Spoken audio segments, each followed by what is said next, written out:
Hello friends, welcome back to Janki coaching classes YouTube channel. तो आज हम लोग एक बहुत ही इम्पोर्टेंट टॉपिक समझने वाले हैं जो कि ऐसे संबंध तो रखता है फाइनेंस से और बिजनेस से रिलेटेड, लेकिन ये आपके दैनिक जीवन में और अगर आप स्पेशली आगे जाकर के अगर बिजनेस वगैरह करना चाहते हैं तो वहाँ पे भी ये बहुत काम आता है। और ऐसे ही कोई सेल्फ वेंचर जहाँ पे कि आप फाइनेंस से रिलेटेड कोई भी अगर बिजनेस अपॉर्चुनिटीज को अपनाते हैं तो उसमें ये बहुत ही आपके काम आता है।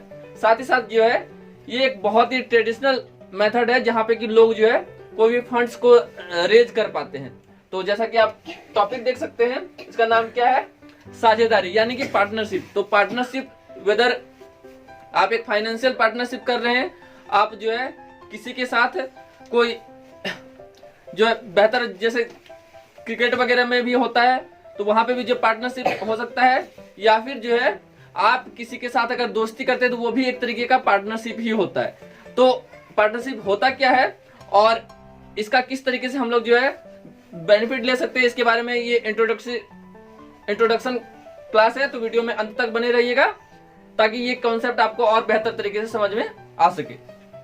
तो जैसा कि सबसे पहला देख सकते हैं कि हमने सबसे फर्स्ट में जो है एक डिफिनेशन लिखा है, यानी साझा क्या होता है? जब दो या दो से अधिक व्यक्ति मिलकर किसी व्यापार में धन लगाते हैं तो उन्हें साझेदार या फिर साझेदार कहा जाता है तथा उनका इस व्यापार में साझा कहा जाता है। मतलब क्या हो गया?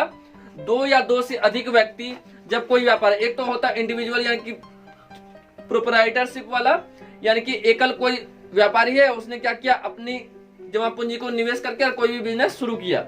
लेकिन बहुत बार क्या होता है कि एक आदमी से जब कोई व्यापार नहीं संभल सकता है, या फिर जब दो लोग मिल करके और जो है उनको ज्यादा पूंजी की जरूरत होती है, क्या करते हैं वो दो या दो से अधिक लोगों का जो है समूह बनाते हैं और वो लोग क्या करते हैं आपस में मिलकर के कुछ कंट्रीब्यूट करके और फिर कोई बिजनेस या फिर कोई भी स्टार्टअप अगर शुरू करते हैं तो उसको पार्टनरशिप कहा जाता है।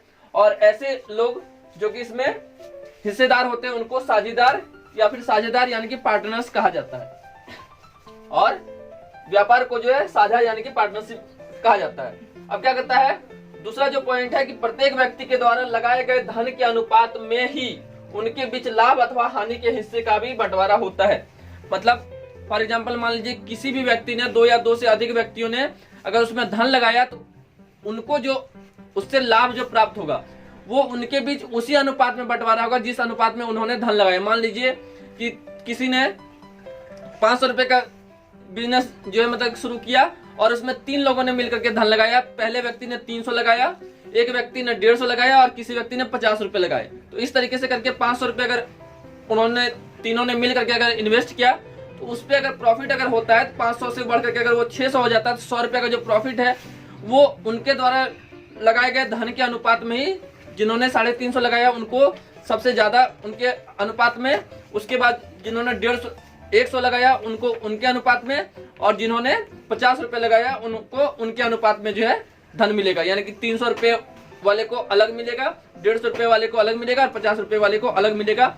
उनके अनुपात में ही मिलेगा जिस अनुपात में उन्होंने पूंजी लगाई। मतलब जितना ज्यादा पूंजी जिसने लगाई है उसको उतना मिलेगा, जिसने जितनी कम पूंजी लगाई उसको उसी अनुपात में मिलेगा। लेकिन शेयर जो होगा वो फ्रैक्शन में वो अनुपात निकालने के बाद उन लोगों को दिया जाएगा। तीसरा जो है क्या कहता है, प्रत्येक व्यक्ति के द्वारा निवेशित धन यदि विभिन्न समय के लिए हो तो प्रत्येक व्यक्ति के निवेश को समय की इकाई से गुना करके उसका अनुपात निकाला जाता है। मतलब मान लीजिए कोई बिजनेस जो है स्टार्ट हुआ और वो 1 साल तक चलने वाला है। किसी ने क्या किया, उस बिजनेस में बोला कि नहीं, मैं जो है अपना धन 6 महीने के बाद जो है इसमें इन्वेस्ट करने के बाद 6 महीने के बाद मैं निकाल लूंगा, और कोई जो है चाहता है कि नहीं मुझे 1 साल के बाद जो है मिलेगा। तो वो उस सिचुएशन में क्या किया जाएगा, जितना भी पूंजी उन लोगों ने अनुपात में लगाया है, मान लीजिए कोई 5000 रुपए लगाया है, कोई 6000 रुपए लगाया है, और उन लोगों का अलग अलग टाइम है। यहाँ पे फॉर एग्जांपल मान लेते हैं जिसने 6000 रुपए लगाया, पार्टनर है ए और पार्टनर है बी, तो उसने पहले क्या किया, 6000 रुपए ए ने लगाया और ये 8 महीने के लिए लगाया। तो ये हो गया 8 6 4800 उसका हो गया। और बी का जो है वो 5000 था और उसने 12 मंथ के लिए लगाया, तो ये 12 5 60 यानी 6000 रुपए हो गया। अब इन लोगों का जो रेशियो निकलेगा A बाई बी यानी 4800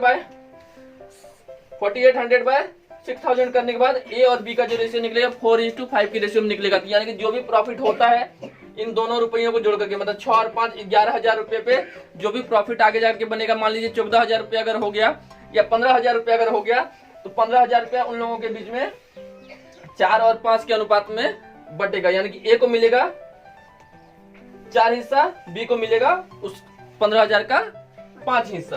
तो इस तरीके से जो है अलग अलग कॉन्सेप्ट होता है। अब जो है इसका इस्तेमाल कहाँ पे हम लोग करते हैं और क्यों करते हैं, तो जब भी कोई हम लोग बिजनेस करते हैं या कोई भी स्टार्टअप वगैरह अगर करते हैं, हमारे पास फंड्स की अगर कमी होती है तो उस फंड्स को जो है हम लोग बढ़ाने के लिए इस तरीके का जो है एक्टिविटी में इन्वॉल्व होते हैं। और जनरली जो है पार्टनरशिप में इन्वॉल्व होने से पहले आपको जो है बहुत सारे जो है रूल्स रेगुलेशंस फॉलो करने होते हैं, कुछ बायलॉज होते हैं और एक पार्टनरशिप डीड बनाई जाती है जिसमें लिखित रूप से उन सारे पॉइंट्स को मेंशन किया जाता है कि कौन कितना पैसा इन्वेस्ट कर रहा है, बिजनेस का ऑपरेशंस किस तरीके से होगा, प्रॉफिट किस तरीके से जो है शेयरिंग होगा, कौन कितना समय देगा, ये सारा चीज भी जो मेंशन किया हुआ रहता है।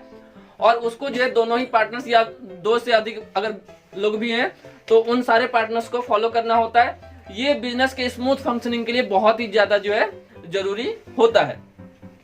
तो अगर कोई सक्षम है जो कि खुद से ही पूरा जो ऑपरेशन कर सकता है, मतलब पूरा बिजनेस जो है खुद से संभाल सकता है, तो उसे किसी पार्टनर की जरूरत नहीं होगी, वो अपने अंदर में कुछ एम्प्लॉय रखकर काम चला। लेकिन कई बार क्या होता है कि बिजनेस में बहुत सारे अलग अलग सेगमेंट्स होते हैं, जैसे मार्केटिंग होता है या फिर जो है अंदर में प्रोडक्शन होता है, उसका पूरा मैनेजमेंट होता है, ट्रांसपोर्टेशन होता है। तो इन सारे में इन्वॉल्व होने के लिए एक से ज्यादा लोगों की जरूरत पड़ेगी, क्योंकि एक सिंगल आदमी जो है सारी चीज को जो है हैंडल नहीं कर पाएगा। तो वहां पे पार्टनर्स की जरूरत अनिवार्य रूप से पड़ती है कि कोई जो है मार्केटिंग देखेगा, कोई सेल्स देखेगा, कोई जो प्रोडक्शन देखेगा और कोई जो ट्रांसपोर्टेशन देखेगा। तो इस तरीके से वहां पे भी लोगों की जरूरत पड़ती है। पार्टनर इसलिए भी एक साथ आते हैं, पूंजी को बढ़ाने के लिए भी पार्टनर्स एक साथ आते हैं, और जब भी कोई फायदा होगा तो वो सबों के बीच उनके द्वारा लगाए गए धन के अनुपात में ही उन लोगों को मिलेगा।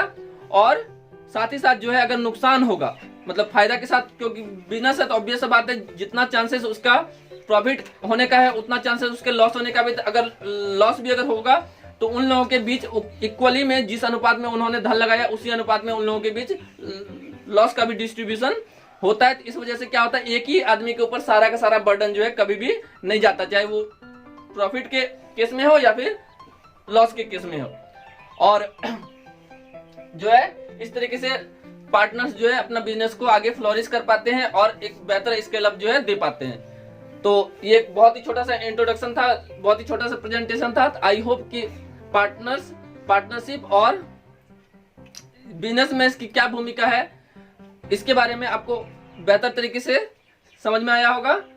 यदि ये वीडियो पसंद आया तो इस वीडियो को लाइक करें, इसे शेयर करें, और अगर आप हमारे चैनल पर नए हैं तो हमारे चैनल को सब्सक्राइब कर लें। तो मिलते हैं बहुत जल्द अगली वीडियो में, तब तक के लिए अपना ख्याल रखिए। Thank you.